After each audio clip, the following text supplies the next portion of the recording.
Doctor എന്നുള്ളൊരു profession എനിക്ക് ഭയങ്കര ഇഷ്ടമാണ്. പക്ഷേ ആ ഡോക്ടർ എന്നുള്ളൊരു സംഭവത്തേക്ക് എത്താൻ കുറേ എഫേർട്ട് ഇടേണ്ട ആവശ്യമുണ്ട്. പഠിക്കൽ എനിക്ക് അങ്ങനെ വലിയൊരു സീനുള്ളൊരു സംഭവമായിട്ട് തോന്നിയിട്ടില്ല. പക്ഷെ പിന്നെ കുറച്ച് കഴിഞ്ഞപ്പോൾ ഇത് അങ്ങനത്തെ ഒരു നമ്മൾ ഇതുവരെ പഠിച്ചു വന്ന അങ്ങനത്തെ ഒരു ടൈപ്പ് അല്ല എന്ന് മനസ്സിലായി.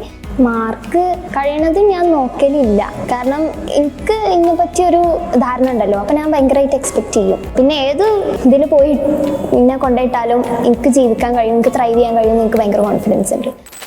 എല്ലാവരും ഇങ്ങനെ ഭയങ്കര ആഗ്രഹിച്ചിട്ടാണ് ഡോക്ടർ അല്ലെങ്കിൽ റിപ്പീറ്റ് ചെയ്യാനൊക്കെ വരല്. പക്ഷേ എനിക്ക് ഈവൻ +2 കഴിയണ വരെ അല്ലെങ്കിൽ +2 കഴിഞ്ഞിട്ട് പോലും എനിക്ക് അങ്ങനെ ഒരു തോട്ട് ഉണ്ടായിരുന്നില്ല.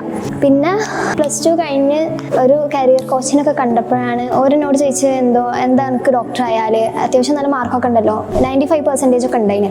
അപ്പോൾ പിന്നെ ഞാനും എന്നോട് ഇങ്ങനെ ചോദിച്ചു എന്താ ഈ ഡോക്ടർ ആവാൻ പോകത്തെ അങ്ങനത്തെ ഒരു സംഭവം. പിന്നെ അങ്ങനെ ആലോചിച്ചപ്പോൾ ഡോക്ടർ എന്നുള്ളൊരു പ്രൊഫഷൻ എനിക്ക് ഭയങ്കര ഇഷ്ടമാണ്. നല്ല അടിപൊളി പ്രൊഫഷൻ ആണല്ലോ. പക്ഷേ ആ ഡോക്ടർ എന്നുള്ള ഒരു സംഭവത്തേക്ക് എത്താൻ കുറേ എഫേർട്ട് ഇടേണ്ട ആവശ്യമുണ്ട്.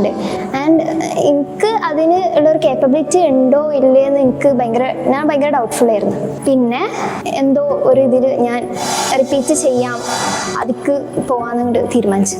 ആദ്യം എനിക്ക് ഭയങ്കര പേടിയായിരുന്നു. കാരണം ചുറ്റുമുള്ളവരൊക്കെ ഭയങ്കര ആഗ്രഹത്തോടല്ലേ വന്നിക്കണേ. നമ്മളിപ്പോൾ ഇന്നലെ ആയിട്ട് തീരുമാനിച്ച് അങ്ങനെ വന്നതാണ്. അപ്പോൾ ആദ്യം എനിക്ക് ഭയങ്കര പേടിയുണ്ടായിരുന്നു. പക്ഷേ പിന്നെ പഠിക്കൽ എനിക്ക് അങ്ങനെ വലിയൊരു സീനുള്ളൊരു സംഭവമായിട്ട് തോന്നിയിട്ടില്ല. പക്ഷെ പിന്നെ കുറച്ച് കഴിഞ്ഞപ്പോൾ ഇത് അങ്ങനത്തെ ഒരു നമ്മൾ ഇതുവരെ പഠിച്ചു വന്ന അങ്ങനത്തെ ഒരു ടൈപ്പ് അല്ല എന്ന് മനസ്സിലായി. പക്ഷെ പിന്നെ ഇപ്പം എന്തായാലും ഇതൊക്കെ ഇറങ്ങിയതല്ലേ, ഞാൻ ഇപ്പം എന്തെങ്കിലും ഒരു സംഭവത്തൊക്കെ വേണ്ടി ഇറങ്ങിയാൽ അത് കിട്ടണമെന്ന് എനിക്ക് ഭയങ്കര വാശിയുള്ള സംഭവമാണ്. അത് നല്ലൊരു ഹാബിറ്റാണോ അല്ലെന്ന് എനിക്കറിയില്ല. പക്ഷെ എനിക്ക് അങ്ങനെയാണ്. സ്ട്രെസ് വരുമ്പോൾ ഞാൻ കഴിയണതും നീറ്റ് കിട്ടിയില്ലെങ്കിൽ എന്താ ഉണ്ടാവുക, അല്ലെങ്കിൽ ഇത് വർക്കൗട്ട് ആയില്ലെങ്കിൽ എന്താ ആവുക എന്ന് ഞാൻ അങ്ങനെ വല്ലാണ്ട് ചിന്തിക്കലില്ല.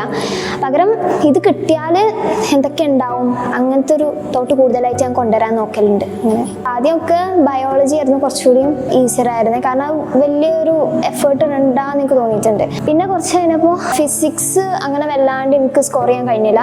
അപ്പോൾ ഞാൻ കുറേ ഫിസിക്സും എഫേർട്ട് ഇട്ടപ്പോൾ അത് കുറേ റെഡിയായി വന്ന്. അപ്പോൾ പിന്നെ ഞാൻ മറ്റ് 2 സബ്ജക്ട്സ്, അതായത് കെമിസ്ട്രിയും ബയോളജി ഞാൻ വല്ലാണ്ട് അങ്ങനെ എഫേർട്ട് ഇടാത്തതുകൊണ്ട് അത് കുറച്ച് ലോ ആയി. അതൊക്കെ നമ്മൾ എന്താ പറയുക, എല്ലാത്തിനും കറക്റ്റായിട്ട് എഫേർട്ട് ഇട്ട് പോവുക എന്നുള്ളതാണ്. മാർക്ക് കഴിയണത് ഞാൻ നോക്കലില്ല. കാരണം എനിക്ക് ഇതിനെ പറ്റിയൊരു ധാരണ ഉണ്ടല്ലോ. അപ്പം ഞാൻ ഭയങ്കരമായിട്ട് എക്സ്പെക്റ്റ് ചെയ്യും. പക്ഷേ ഓരോ എക്സാം അനുസരിച്ചിട്ടാണല്ലോ. ഇപ്പോൾ എക്സാം ഭയങ്കര ടഫാണെങ്കിൽ അതിൽ എനിക്ക് ചിലപ്പോൾ നല്ല അടിപൊളിയായിട്ട് പെർഫോം ചെയ്യാൻ കഴിഞ്ഞോളന്നില്ല. ഞാൻ ഇതുവരെ MTG അങ്ങനത്തെ സംഭവം അതൊന്നും എനിക്ക് അറിയേയില്ല. എനിക്ക് ഒന്നാമത് ഇങ്ങനെ ഭയങ്കര കട്ടിയുള്ള ബുക്ക് കണ്ടെങ്കിൽ എനിക്ക് ഭയങ്കര ടെൻഷനാണ്. അപ്പം എൻ്റെ അപ്പുറത്തിരിക്കുന്ന കുട്ടികളൊക്കെ ഇങ്ങനത്തെ ഈ ബുക്കൊക്കെ ഇങ്ങനെ വരക്കുമ്പോൾ എനിക്ക് ചിലപ്പോൾ ഇങ്ങനെ ഫോം അടിക്കും. ലൈക്ക് ഞാൻ കാണാത്ത ക്വസ്റ്റ്യൻസ് ഉണ്ടോ അതിലെന്നൊക്കെ. പക്ഷേ ഐ ട്രസ്റ്റ് ഡോക്ടർ ആഷിഖ്. മൂപ്പര് പറയുന്ന പോലെ ഞാൻ അങ്ങനെ വേറൊരു ബുക്സോ ഒന്നും റെഫർ ചെയ്തിട്ടില്ല. ഇതുവരെ ഞാൻ കോഡ് ബ്ലൂ പിന്നെ NCERT അതല്ലാത്ത ഞാൻ വേറെ ഒന്നും തൊട്ടിട്ടില്ല. ചില കുട്ടികളൊക്കെ എൻ്റെ അടുത്ത് ഇങ്ങനെ ഈ ക്വസ്റ്റ്യൻ അറിയുമോ എന്നൊക്കെ ചോദിച്ച് വരുമ്പോൾ അങ്ങനെ ഞാൻ സോൾവ് ചെയ്ത് നോക്കുന്നല്ലാതെ ഞാൻ അത് ഇതുവരെ ഞാൻ നോക്കിയിട്ടില്ല.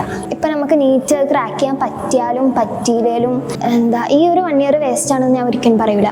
കാരണം എനിക്ക് കുറേ കാര്യങ്ങൾ പഠിക്കാൻ പറ്റിയിട്ടുണ്ട്. കുറേ സിറ്റുവേഷൻസ് ഓവർകം ചെയ്യാൻ എനിക്കിപ്പോൾ ഒരു ധാരണ ഉണ്ട് എങ്ങനെയൊക്കെ ആൾക്കാരായിട്ട് പല ടൈപ്പ് ആൾക്കാരായിട്ട് ഡീൽ ചെയ്യാൻ കഴിയും. അങ്ങനത്തെ ഒക്കെ ഒരു സംഭവമുണ്ട്. പിന്നെ ഏത് ഇതിൽ പോയി എന്നെ കൊണ്ടുപോയിട്ടാലും എനിക്ക് ജീവിക്കാൻ കഴിയും, എനിക്ക് ത്രൈവ് ചെയ്യാൻ കഴിയും എന്ന് എനിക്ക് ഭയങ്കര കോൺഫിഡൻസ് ഉണ്ട്.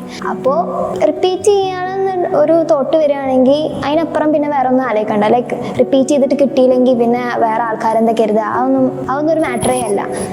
നമുക്കങ്ങനെ തോട്ട് വരികയാണെങ്കിൽ trust your self and go on with it.